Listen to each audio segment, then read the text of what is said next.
옛날 민간 요법 가운데 이런 게 있습니다. 독을 먹습니다. 독을 먹으면 몸에서 아주 반응이 크게 나옵니다. 거의 죽을 정도의 반응이 나오면 그 순간 해독제를 먹습니다. 가령 온나무를 갖고 와서 그것을 그냥 이파리를 뜯어 먹습니다. 그러면 몸에서 막 알러지가 막 생기면서 막 반응을 일으키는데 그때 생밤을 까먹습니다. 그럼 그것이 해독이 되면서 이전보다 더 건강해진다는 것입니다. 무슨 말도 안 되는 말 같지만 사실 우리가 백신 주사를 맞는 것도 이와 같은 원리입니다. 몸을 조금 힘들게 만들고 반응하게 만들어서 더 큰 게 왔을 때 견디게 만드는 것인데, 즉 시련과 아픔과 그 다음에 근심이 더욱더 건강하게 만들기 위한 방법이라 그렇게 말합니다. 예전에 그래서 한방과 관련된 걸 들으면서 이런 예화를 들어본 적이 있습니다. 하나님은 왜 성도에게 긴장을 주실까요? 하나님은 왜 성도에게 고민을 줄까요?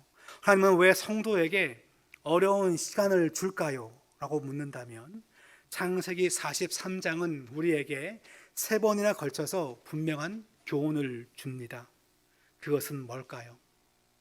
하나님은 성도에게 분명히 구원과 영생과 희망과 소망과 기쁨과 희락을 주시지만 시험도 갈등도 그리고 고민도 가득 안겨 주십니다. 왜 줄까요? 라고 묻는다면 창세기 43장에서 3번에 걸친 메시지를 통해서 우리는 그 교훈을 발견하고자 합니다. 42장 말미에 보면 이제 시므온은 잡혀 있고 요셉의 형들이 다 돌아왔습니다. 그리고 식량을 어느 정도 가져왔기 때문에 어느 정도는 그냥 버팁니다. 그런데 식량이 동이 날 때가 되었습니다. 식량이 떨어진다는 것은 죽음을 앞둔 것이고 이제는 가문의 존속과 관련된 너무나 중요한 시간이 된 것입니다. 8절 말씀 보시면 유다가 아버지에게 당당하게 얘기합니다. 유다는 셋째 아들이었지만 지난번에 자기의 개인적인 아픔을 겪으면서 유다는 이제 당당하게 셋째였지만 장남 같은 일을 자주 합니다. 이렇게 8절에서 말하고 있죠. 우리 8절 말씀 다 같이 읽어보겠습니다. 시작. 유다가 그의 아버지 이스라엘에게 이르되 저와 이를 나와 함께 보내시면 우리가 곧 가리니 그러면 우리와 아버지와 우리 어린 아이들이 다 살고 죽지 아니하리이다. 아버지가 꽁꽁 싸매고 있는 베냐민 내어놓으세요. 아버지 베냐민과 함께 굶어 죽겠습니까? 내어놓으세요. 그 얘기입니다. 힘겨루기 같은 대화를 아버지 야곱과 그 다음에 셋째 아들 유다와 대화를 이끌어 갑니다. 이 문제는요 바로 유다와 이스라엘의 긴장 가운데 생긴 문제였습니다. 그리고 그것은 식량과 관련된 문제죠. 식량과 관련된 문제는 가장 심각하고 원초적인 삶의 문제가 됩니다. 유다는 다른 걸 요구하는 것이 아니라 아버지가 이제 그토록 좋아하던 요셉은 수십 년 전에 죽었기 때문에 이제는 베냐민을 내어놓으세요. 그렇게 당당하게 유다는 아버지에게 아들을 달라고 요구합니다. 베냐민을 주면 모두가 삽니다라고 지금 아버지 야곱과 유다 사이에 보이지 않는 긴장이라는 것을 볼 수 있을 것입니다. 9절 말씀 보시면 그렇지만 유다는 아버지한테 뭔가 해코지하기 위한 겁박은 아니었습니다. 이렇게 나와 있죠. 내가 그를 위하여 담보가 되오리오니 아버지께서 내 손에서 그를 찾으소서. 그 얘기는 혹시나 잘못되면 나의 가문을 제거하옵소서, 그런 말과 같은 뜻을 담고 있습니다. 베냐민을 아버지는 보내기를 싫어합니다. 이제 모두가 다 굶어 죽게끔 되어 있습니다. 지금 그래서 딴 형제를 대표하여서 유다와 아버지는 대화를 이끌어 가는 것입니다. 아버지와 아들의 긴장일까요? 엄밀히 말하면 그렇진 않습니다. 현실의 문제 때문에 생긴 긴장입니다. 무엇입니까? 식량 문제, 돈 문제, 재정 문제, 먹고 사는 문제, 직장 문제, 사업 문제였다는 거죠. 그것 때문에 왜 하나님은 그들 가운데 그와 같은 긴장과 갈등과 고민을 부어 넣어 주었을까요? 아버지가 베냐민을 내어주기만 하면 일단은 한동안은 다 해결되는 것입니다. 그런데 그것을 아버지한테 달라고 말하기는 좀 그렇죠, 그죠? 아버지가 애지중지하는 막내 아들인데 어찌 그를 내어달라고 말하겠습니까? 그러니까 보이지 않는 긴장 가운데 지금 이 아들들은 이 문제를 해결해야 합니다. 14절 말씀 보시면 우여곡절 끝에 지금 야곱은 이렇게 말을 맺습니다. 우리 14절 말씀 다 같이 읽어보겠습니다. 시작. 전능하신 하나님께서 하나님께서 그 사람 앞에서 너희에게 은혜를 베푸사 그 사람으로 너희 다른 형제와 베냐민을 돌려보내게 하시기를 원하노라. 내가 자식을 잃게 되면 이르리로다. 이 말씀 보면 하나님이라는 단어가 43장에서 많이 나오지 않습니다. 몇 번 안 나와요. 그런데 몇 번 안 나올 때마다 중요한 단어와 함께 반복됩니다. 전능하신 하나님께서 그 사람 앞에서 너희에게 뭘 베푸사? 은혜를 베풀어야 한다는 것입니다. 어찌 보면 되게 간단한 문장이지만 중요한 교훈을 담고 있습니다. 인생을 아무리 지혜롭고 건강하게 뛰어간다고 하여도 한 가지 중요한 원리가 이 가운데 모든 세대가 배워야 할 삶의 원리가 여기 녹아져 있습니다. 인생은 하나님이 그에게 은혜를 베풀 때만 산다는 것입니다. 이 말을 할 때 하나님이 등장한 것입니다. 야곱의 고백 가운데 하나님이 은혜를 베풀어야 한다는 사실, 하나님께서 은혜를 준비해 주어야 한다는 사실을 다시 신앙 고백하면서 모든 자녀에게 그걸 들려주면서 지금 대화는 긴장이 다 해결되는 것입니다. 풀어지는 것입니다. 중요한 고백이죠. 우리는 내가 하는 것이 아니고 내가 준비하는 것이 아니라 하나님이 인생에게 은혜를 주어야만이 해결점이 있다는 것을 기억할 필요가 있습니다. 한번 좌우로 보시면서 은혜가 좀 필요한 사람들에게 이렇게 한번 외칩시다. 하나님의 은혜가 필요합니다. 하나님의 은혜가 필요합니다. 어떤 여건에도 이 중요한 보편적 법칙은 바뀌지 않습니다. 누구의 은혜, 누구의 보호하심이 아니라 하나님의 은혜가 성도에게 필요하다는 것을 교회에 이렇게 말씀을 전하고 있습니다. 두 번째 이어지는 말씀은 이제는 두 번째 사건은요, 요셉의 형들이 드디어 이 애굽에 도착합니다. 그런 다음에 처음부터 식량을 내어주는 것이 아니라 지난번 문제가 있었습니다. 지난번에 있던 문제는 첫 번째, 요셉의 형들이 요셉한테 너희가 이 땅을 염탐하러 왔다라고 스파이로 그렇게 이제 모함을 당하지요. 그런데 요셉의 형들은 그것보다 지난번 집에 왔을 때 자루에 뭐가 있었습니까?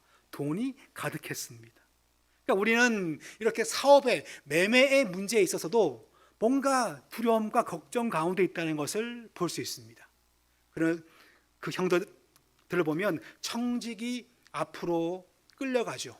청직이 그 앞에서 두려워하는 그 형제들에게 오늘 말씀은 이렇게 전하고 있습니다. 18절 말씀인데요. 뒤로 가서 18절 말씀 다 같이 읽어보겠습니다. 시작. 그 사람들이 요셉의 집으로 인도됨에 두려워하여 이르되 전번에 우리 자루에 들어있던 돈의 일로 우리가 끌려드는도다. 이는 우리를 억류하고 달려들어 우리를 잡아 노예로 삼고 우리의 나귀를 빼앗으려 함이로다 하고. 형들이 뭘 걱정합니까? 지난번에 돈 그거 꽁돈 좋은 게 아니야. 그 받으면 다 뱉어내야 돼. 그때 그 돈은 꽁돈도 아니었어. 깊은 함정이야. 우리가 이제 뭐가 된다고요? 노예가 될 것이라고, 종이 될 것이라고 두려움과 걱정하는 가운데 형제들이 청지기 앞에서 두려워하는 형제들의 모습을 말씀은 보여줍니다. 그때 22절 말씀 보시면 이렇게 나와 있어요. 자, 우리 한번 같이 볼까요? 시작. 양식살 다른 돈도 우리가 가지고 내려왔나이다. 우리의 돈을 우리 자루에 넣는 자는 누구인지 우리가 알지 못하나이다. 먼저 선수칩니다. 먼저 고백하는 거예요. 뭐가 죄를 지으면 먼저 고백하는 게 좋아요. 먼저 그냥 내가 잘못했어 그러면서 얘기하면 좋거든요. 지금 여기 보니까 지난번에 갖고 온 돈은 우리가 알지 못합니다 라고 정당하게 발뺌을 하고 있습니다. 정당한 발뺌입니다.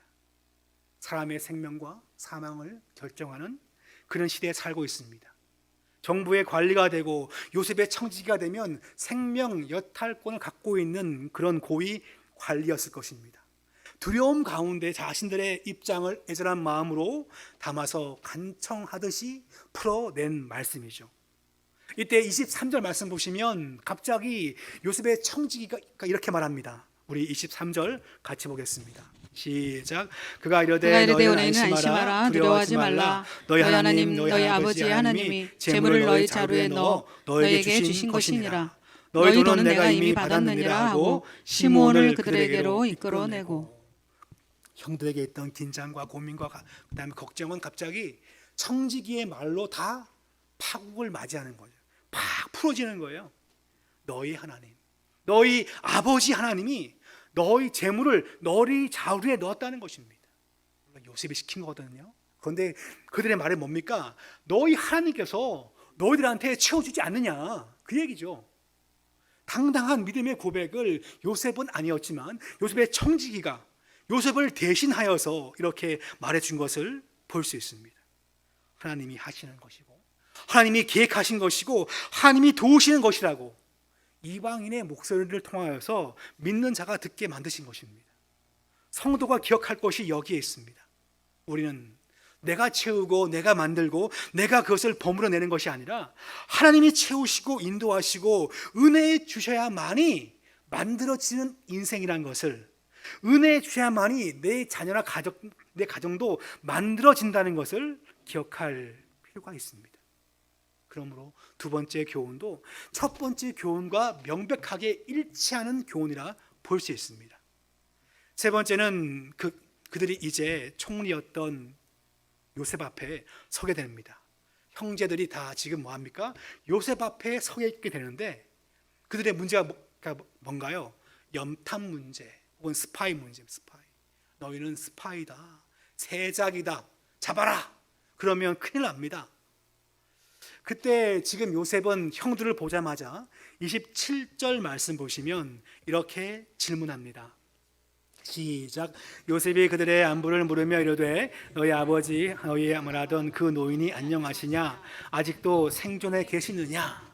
이 말이 왜 중요하냐면 이들이 염탐하러 온 것이 아니라면 너희 아버지 살아계시냐? 혹은 동생 있냐? 데려와라. 그 말을 했기 때문에 요셉은 먼저 얘기합니다. 그러니까 아마 형들도 그렇게 드디어 우리를 이제 취조하는구나, 우리를 신문하는구나, 그렇게 생각했을 것입니다. 26절 끝에 보면 나와 있거든요. 예물을 그에게 드리고 땅에 엎드려 절하니라고 나와 있어요.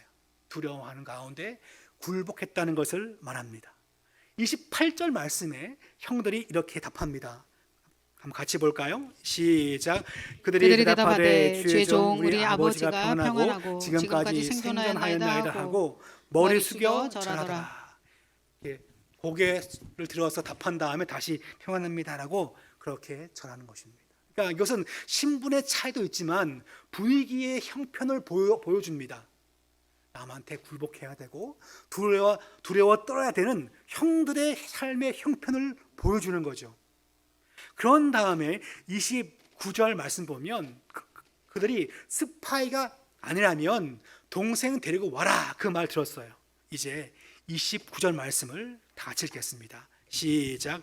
요셉이 눈을 들어 자기 어머니의 아들 자기 동생 베냐민을 보고 이르되 너희가 내게 말하던 너희 작은 동생이 이 아이냐? 그가 또 이르되 소자여 하나님이 내게 은혜 베푸시기를 원하노라.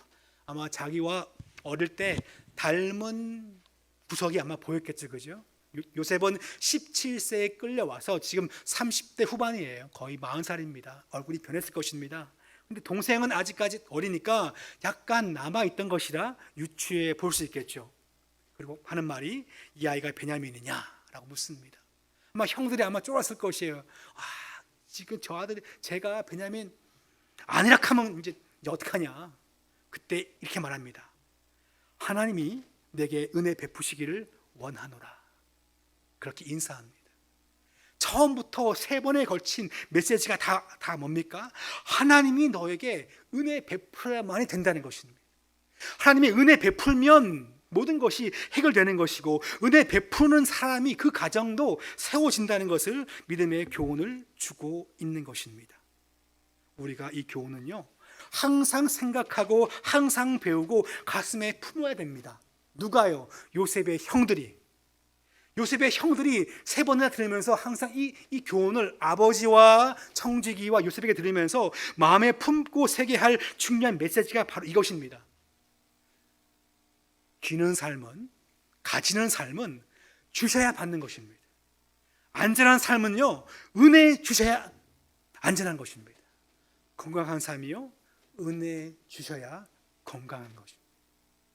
그것이 성경에 처음부터 말하고 있는 중요한 교훈을 다 담고 있습니다.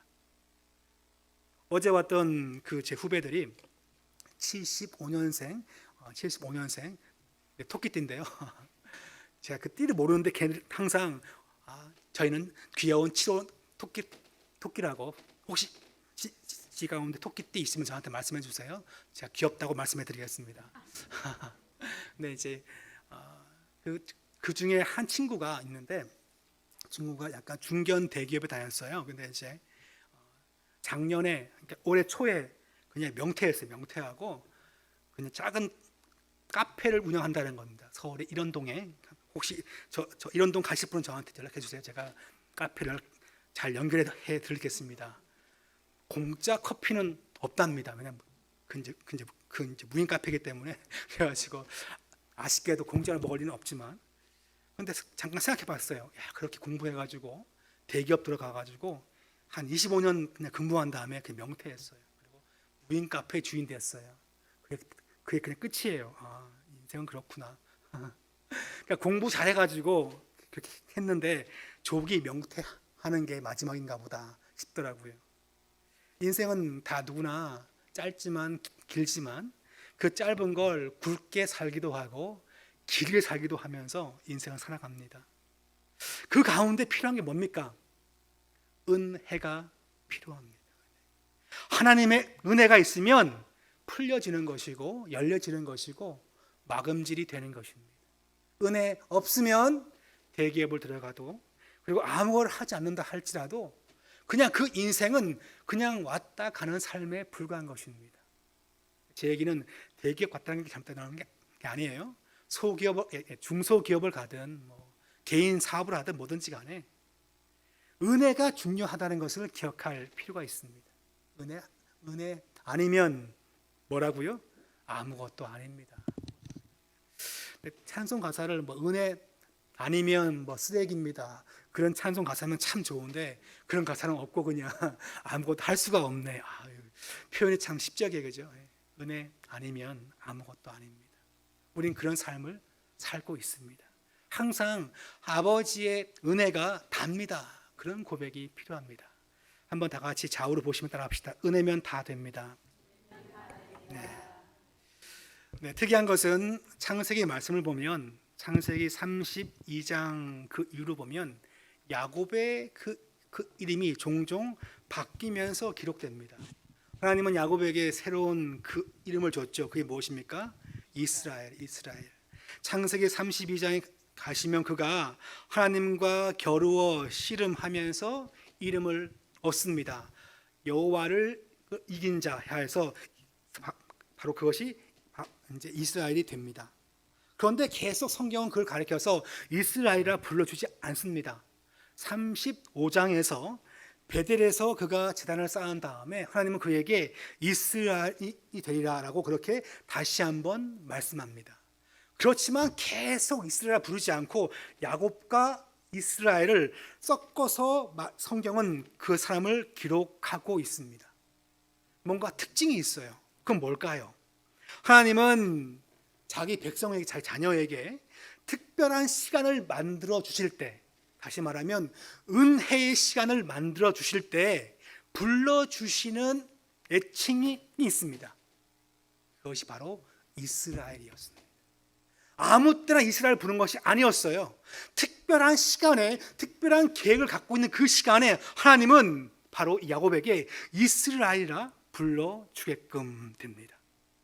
37장 가시면 하나님은 요셉이 이제는 형들의 배신당하여서 애굽으로 팔려가게끔 만드십니다. 그때 창세기 37장 13절 말씀 보시면 이스라엘이 요셉에게 이르되라고 나와 있어요. 야곱이 안 나옵니다. 딴 데는 야곱이에요. 근데 여기만은 이스라엘이 요셉에게 말하였다고 나와 있어요. 하나님은 요셉에게 고난이라는 터널을 만들어서 그를 양성시키기 위하여서, 그를 육성시키기 위하여, 주님의 종으로 잘 키우기 위하여 첫 출발은 아버지의 심부름 듣고 가는 것이지 않습니까? 그랬을 때 성경 기록하기를 야곱이 아니라 이스라엘이 바로 요셉을 그렇게 부른 것이었습니다. 42절 말씀 보시면 그가 아들들이 양식을 구해왔어요. 그리고 이제는 그냥 잘 먹자 할 때, 잘 먹자 구해왔으니까. 근데 그 잘 먹자 할 때는 이스라엘이 나오지 않습니다. 뭐라고 나올까요? 42장 38절 말씀, 야곱이 이르되 내 아들은 너희와 함께 내려가지 못하리니. 자기의 꼼수를 부리면서 베냐민은 안 돼, 빨리 밥 먹어. 그때 뭐라고요? 그냥 야곱이에요. 야곱. 믿음대로 살지 않고 은혜를 경험하지 못하고 그냥 특별한 시간이 아닌 그 시간은 뭐라고요? 그냥 야곱이에요. 특이하게 이제 43장 말씀 보시면 모든 야곱은 사라지고 뭐가 나옵니까? 이스라엘만 등장합니다. 6절 말씀이죠. 이스라엘이 이르되 너희가 어찌하여 라고 나와 있습니다. 식량이 지금 없는데 빨리 갔다 오라 할 때 이스라엘이라 부르고 있습니다. 8절 말씀 보시면 이렇게 나와 있어요. 유다가 그의 아버지 누군가요? 이스라엘에게 이르되라고.